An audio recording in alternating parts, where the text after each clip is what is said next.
पीले दांत वाली बहू। रंजना कभी ब्रश नहीं करती थी। उसे कितनी बार उसके माँ बाप ने डांटा, लेकिन उसका कोई असर उस पर होता ही नहीं था, जिस कारण से उसके दांत पीले पीले हो जाते हैं। शादी के बाद अरे बहू, वैसे तो तुझ में कोई कमी नहीं है, पर तेरे दांत इतने पीले कैसे हैं बेटा? कैसे मतलब? कोई सर्जरी थोड़ी ना कराई है। तो क्या नाम, मैं ब्रश नहीं करती थी तो पीले हो गए। अब क्या करूं? आप कहें तो लाल करवा लूं या फिर काले? यार, ये क्या है? क्यों माँ से लड़ रही हो? लड़ रही हूँ? अरे मैं लड़ रही हूँ या ये बोल रही है कि दांत पीले हैं, पीले। अरे तपस्या थोड़ी ना की है इन्हें पीले करने के लिए। बकायदा ब्रश नहीं किया है 20 साल तक, तब जाकर। छी, कैसी बात कर रही हो? ये उस वक्त तो पीले नहीं थे जब हम लोग तुम्हें देखने आए थे। अरे तब साफ करवा लिया होगा डेंटिस्ट के पास जाकर। अब देखो कैसे पीले पीले लग रहे हैं। रंजना सास की तरफ गुस्से से देखती है। फिर शुरू हो गई पीले पीले पीले। अरे पीले तो तब भी थे जब मेरे हाथ का रसगुल्ला उड़ा उड़ा कर खा रही थी और बोल रही थी, लड़की नहीं गुणों का खजाना दे रहे भाई साहब। अब वो लोग करते भी तो क्या करते, पीले दांत वाली बहू पल्ले पड़ी थी तो झेलना तो था ही। एक दिन कीर्तन में रंजना गाना गा रही थी। अरे कमला बहन, माँ का द्वार है, यहाँ तो सब शुद्ध कराते हैं, फिर अपनी बहू को ब्रश भी नहीं करवाती तुम। दूर से पीले पीले दांत भक्ति में बाधा उत्पन्न कर रहे हैं। और कोई 2 साल की बच्ची थोड़ी ना लेकर आई हूँ मैं बहू बनाकर। अच्छी खासी लड़की है, अरे कैसे करवाऊं ब्रश? ये तो उसे खुद करना चाहिए ना। अब माँ बाप तो इसके जैसे तैसे निपटा दिए, ये नहीं सोचा कि सास कैसे संभालेगी। सास बहू को लेकर घर आ जाती है, लेकिन सोच लेती है कि अब इसे लेकर कहीं नहीं जाएगी। अगले रोज बहू कहती है, अरे क्या हो गया, मंदिर नहीं जाना क्या? कीर्तन का वक्त हो रहा है। मेरी मधुर वाणी से कान्हा जी जागते हैं और सोते हैं। आप तो जानती है ना उनकी भक्ति में कितना मन लगता है मेरा। वो क्या है ना, तबीयत ठीक नहीं लग रही है मेरी, आराम करूंगी मैं।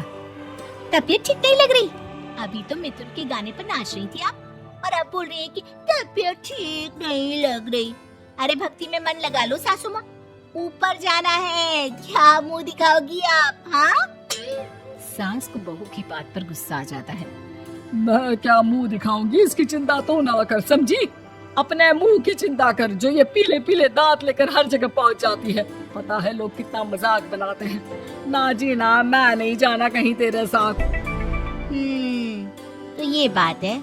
कोई ना, मत जाओ, मैं अपने कमरे में ही बैठकर भक्ति कर लूंगी। ऊपर वाला दांत थोड़ी ना देखता है, मन देखता है, भावना देखता है। और अरे बस बस, तू सब कुछ दिखा, बस ये सफेद चमकदार दांत ना दिखाना किसी को, है? जा यहाँ से। बहू को सास की बात का कोई फर्क नहीं पड़ता, वो तो जैसी थी वैसी ही रह जाती है। सुबह नहाकर किचन में खाना बनाना, फिर खाना खाना, कीर्तन भजन करना और सो जाना। एक दिन, माँ जी मैं सहेली के घर जा रही हूँ, शाम को लेट आऊंगी। हाँ, तो जाना, मैंने कौन सा तेरी आरती करनी है घर पर बैठकर। रंजना सहेली के घर जाती है, जहाँ वो पार्टी में जाने की तैयारी कर रही होती है। अरे शिखा, कहाँ जाने की तैयारी कर रही है? मैं गलत वक्त पर आ गई क्या? अरे नहीं यार, उल्टा सही वक्त पर आई है। मैंने ये साड़ी और ज्वेलरी निकाली है यार, शाम को इनके ऑफिस की एक पार्टी में जाना है। बताना कैसा लग रहा है ये सब? नहीं यार, इस ड्रेस के साथ तो वो वाली ज्वेलरी अच्छी लगेगी। हाँ, सही बोल रही है, मैंने ध्यान ही नहीं दिया। वैसे तो हमेशा से मस्त फैशन सेंस रखती है। तो बड़ा जाती होगी ना पति के साथ पार्टी में। रंजना कुछ नहीं बोलती, बस सोचती है कि यार काश ये बात सही हो जाती, पर मैं क्यों नहीं जाती पार्टी में? क्या इन लोगों की कोई पार्टी होती नहीं होगी? रंजना घर आती है और रात में पति से सवाल करती है, एक बात बताइए, आप मुझे किसी पार्टी में क्यों नहीं ले जाते? क्या आपके यहाँ ऑफिस में पार्टी नहीं होती? पति बेचारा क्या कहता कि दांत पीले हैं तुम्हारे इसलिए। अरे कोई पार्टी होती नहीं हम लोगों के ऑफिस में, तो कहाँ से लेकर जाऊं? और मार्केट, मॉल, कहीं वीकेंड घूमना, कहीं तो। अरे यार, सारे हफ्ते में एक छुट्टी मिलती है, तो सोचता हूँ कि आराम ही कर लूं। क्यों? रंजना मन मार के रह जाती है।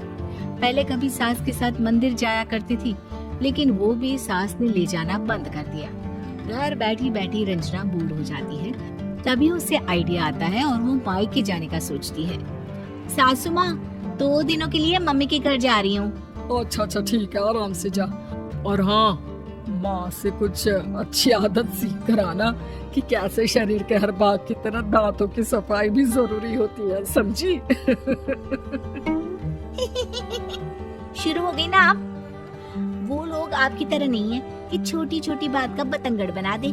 उन लोगों के लिए मैं मायने रखती हूँ, ना कि मेरे पीले पीले दांत। रंजना माँ को बिना बताए उन लोगों को सरप्राइज देती है, लेकिन जैसे ही वो दरवाजे पर पहुंचती है, अंदर देखती है कि घर वाले कहीं जा रहे होते हैं। अब माँ, काश रंजना दीदी के दांतों वाली प्रॉब्लम नहीं होती, तो वो भी हम लोगों के साथ चलती ना बुआ जी की बेटी की शादी में। हाँ बेटा, लेकिन अब उसे कौन समझाए कि उसको उसके पीले दांत नहीं दिखते, लेकिन उसके आसपास के लोगों को कितना एम्बैरेसिंग फील कराते हैं। मुझे तो कितनी बार उसके स्कूल की टीचर ने शिकायत की कि उसके साथ कोई लड़की बैठना भी नहीं चाहती, और ना ही कॉलेज में कोई उससे बात करना चाहता था। लेकिन पता नहीं क्यों उसे ये बात समझ में ही नहीं आती। कोई कमी नहीं है उस लड़की में, बस यही कि दांत पीले हैं। वो तो भला हो जीजा जी और उनकी माँ का, जो दीदी को जैसी है वैसे ही रखा हुआ है। रंजना को अपने घर वालों की बात सुनकर बहुत दुख होता है।